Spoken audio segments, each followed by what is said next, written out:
You never forget the smell of a spoiled refrigerator.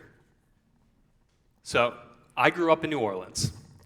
When I was 11 years old, in 2005, Hurricane Katrina hit the city.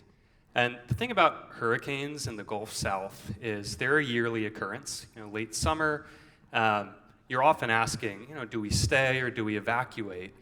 So as Katrina was barreling down, it looked to be a pretty bad storm. Most folks up and went pretty quickly, maybe left in a hurry, thinking they'd be back in a few days to clear out branches in their yard, maybe fix a broken window. Now, I think most people know where the story goes from there. The levees failed. After the storm, the city flooded, and power was out for weeks. Now, 2 months or so later, when my family returned, when they reopened the city to civilians, there were a lot of interesting sights and sounds, but one that stuck with me and sticks with me today more than most were the refrigerators on the curb. So, what happened? Well, people up and left in a hurry, and they left their food in their refrigerator. After weeks without power, spoilage took hold. And I mean bad spoilage, like, I'll just say the word, maggots, and that should paint a picture. So, as people returned, one by one, people started wheeling their refrigerator out to the curb. They'd tape it in duct tape, spray paint a warning on it, maybe spray paint some political commentary next to it, and these refrigerators sat. And they sat, and they sat, and they sat for weeks, leaking into the gutters as these totems to how fragile modern systems can be.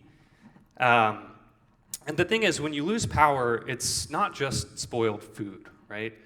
It's risk of lost communication, safety issues, lack of comfort, and all of these invisible systems around us that prop up modern life, levees, power grids, schools, grocery stores, hospitals, can disappear in an instant.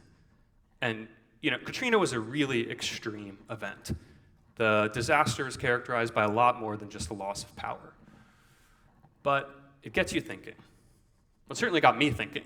I went on to study engineering and focused on energy systems and the power grid, and later went on to work at Tesla, building smart batteries and solar systems, and then later went even deeper at SPAN, building smart electrical panels. And what I've come to appreciate is the power grid is a modern marvel. You walk into a room, you flip a light switch, the lights come on, the room magically floods with light. You come home, your food's cold, your house is at a comfortable temperature. But this modern marvel that is both amazing and often taken for granted, to understand it, we should go back. We should go way back. So the grid actually didn't start as a grid. In fact, electricity in the early days was a highly local affair. In the early 1800s, when folks like Thomas Edison were innovating, the first power generators for businesses and homes were often in the basement. Human-sized machines designed to power some light bulbs there, maybe in that building, maybe the building next door. If that generator failed, the lights went out.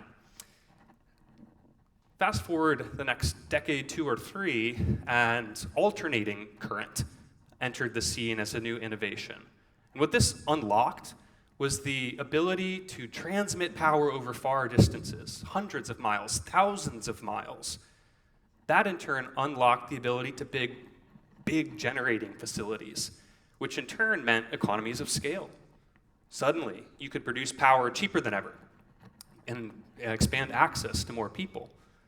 And that happened through a new network of poles and wires to wheel this power across the country through the rural areas to the city centers.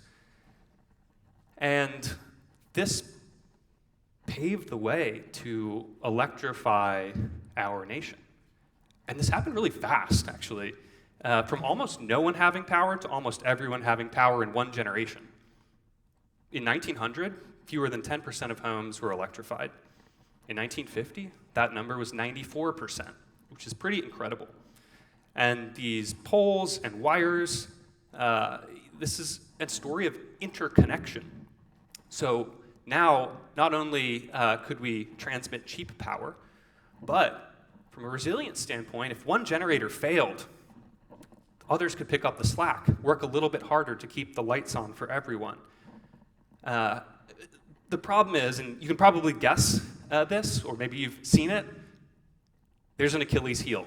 Those same poles and wires can fall over, they can get old, they can stop working, storm can knock them out, cut power to an entire region. So what do you do when the big power grid fails? Well, Thomas Edison's original idea of a generator in the basement starts to sound like a pretty good idea. I mean, sure, it's noisy, it's loud, it's a highly manual thing. Maybe you have to maintain it, keep it fueled, you're running extension cords. But this personalized power-producing system puts the power in your hands. It's an insurance policy against food spoilage. It's an insurance policy against loss of communication. It's a way to keep your family warm in the winter when power fails, or cool in the summer. Now, this is more or less what backup power looked like for a long, long time. And as technology has this habit of doing, the tech got better and smarter. 2016, Tesla launches the Powerwall. This was the first time that you could connect a high-capacity battery into your home, bolt it to the wall, wire it right in, kind of like a modern appliance. And suddenly, it wasn't just about backup power, although this is a great solution for that. It's quiet, it's automatic, it's safer in many cases, but it also brought a new level of understanding. You could see where energy is flowing throughout your home, helping everyday households become more energy independent, could balance energy even when the grid was up to help lower bills. And these products, the Powerwall, solar, also helped us get better at responding to disasters. So in 2019, another big storm, this time Hurricane Dorian, swept through the Bahamas. And in the days that followed, I had the opportunity, that's me on the right, to lead a team of engineers from Tesla to bring Powerwalls and solar panels to help stand power back up in some of these island communities. We saw clinics, firehouses, homes get powered back on in hours, not weeks. And that famous Caribbean sun, that helped keep the batteries recharged daily, so that while it took months for power to come back to the island, these communities could operate at a basic level. So we're getting better at responding to disasters, but what about the disasters themselves? They seem to be getting worse. Whether it's storms, flooding, hurricanes, or out here in the West, fires across the country, unprecedented winter storms and freezes. I mean, let's just kind of chart what's been going on here. So we're going to look at billion-dollar disaster events in the US over the past few decades, starting in 1980. Things are, kind of chugging along. There's a big disaster here and there, but we're mostly staying on top of it. And also bear in mind, our grid's getting older and older as we go through this timeline. In the mid-2000s, 2010s, there's an uptick. You're not crazy. These things do seem to be getting worse. And in fact, in the last 3 years alone, we've had more of these billion-dollar disaster events in the US than the entire Katrina decade combined, compared to all of the 2000s. And I think, this isn't all doom and gloom, but it does beg the question, what can we do and what is being done? A lot of smart people are working to modernize our grid.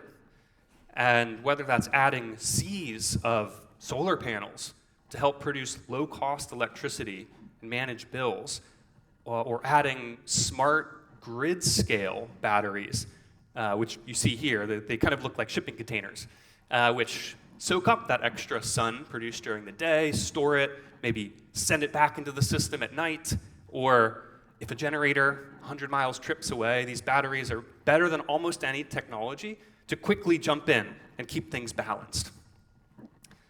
But the poles and wires are still there. The poles and wires can still fall down and are still falling down. So we also need to think about solutions for our homes. And Powerwall is a great product. But I will be honest, Powerwall was built for the customer on the left. A nice single-family home, you've got space in the garage for this battery. You've got space on your roof for a nice array of solar panels to recharge that battery. You probably own your home because this requires complicated electrical work, which requires permitting. And with an entry price tag of around $20,000, it's not even every single family home can get the tech. I mean, in today, by the numbers, fewer than 0.5% of households have these smart batteries. In addition to that, 1/3 of Americans rent, myself included. Another 1/3 of Americans live in multifamily buildings. Their homes look like the ones on the right, not the left. Powerwall doesn't work for those homes. So it begs this question of who should get energy independence? Who should be resilient to these outages? Well, last year, in 2024, I founded a company. It's called Pila, and our mission is to bring smart backup and energy independence to 100% of homes and businesses. And when we started on this mission, we asked ourselves a few pretty simple questions. What if power resilience lived alongside every outlet? And what if we could put a small, smart battery wherever power was most important to you? Go room by room. And what if you could do that yourself, even if you rented? You could set this system up without requiring complicated rewiring and electrical work in your home. What if it was literally as easy as plugging it in?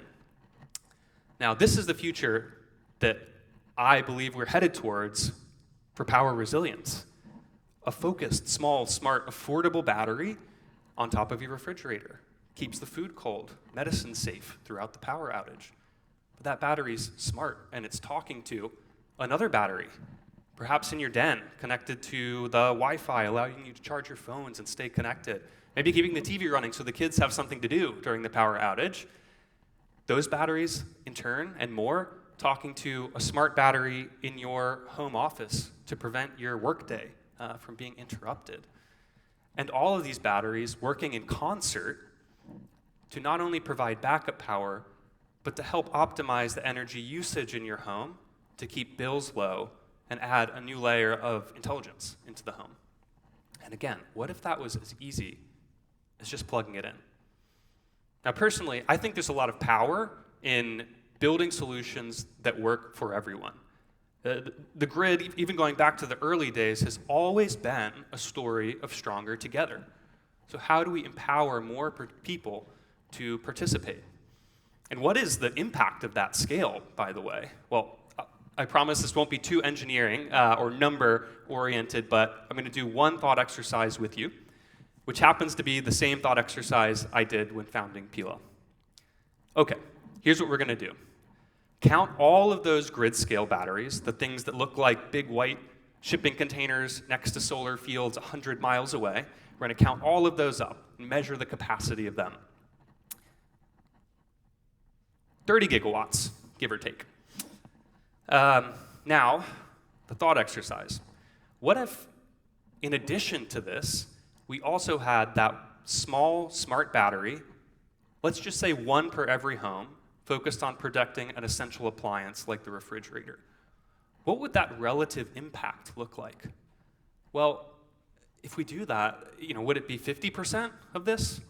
Would it be same size? We could double, triple? This is the power of scale. 9 to 10 times the capacity of the grid scale storage today through aggregated capacity in every home that is also providing power resilience. And more importantly, maybe even most importantly, we can go fast. Those grid-scale batteries today, we have an old grid. It's complicated to upgrade. There's a lot of red tape with these big projects, and that's one of the hardest challenges in the power industry today, moving quickly. With a solution that just plugs in, speed is our ally. Now, whether it's a power grid or a community, strength is derived from interconnectedness. The more individuals that are empowered to support the whole, the stronger the system. And, thinking back to my experience in a number of disasters, Katrina included, if you ask a New Orleanian about their Katrina experience, or if you ask someone you know about an experience with an extreme disaster, sure, I think they'll tell you about the calamity. They'll tell you about all of the challenges that they saw and the devastation. But I think, and I would bet, in the same breath, they'll start telling you about community coming together, neighbors helping each other clean up, building a future together that is stronger, and working one by one to build the system from all the parts into a stronger whole. This is the vision that I have for our homes, our businesses, and our big power grid. Stronger together, built from highly capable, empowered nodes at the edge that bring energy independence to every household, bring a level of control to every household, remove the question of who gets power resilience, and maybe, just maybe, put an end to power outages altogether. Thank you.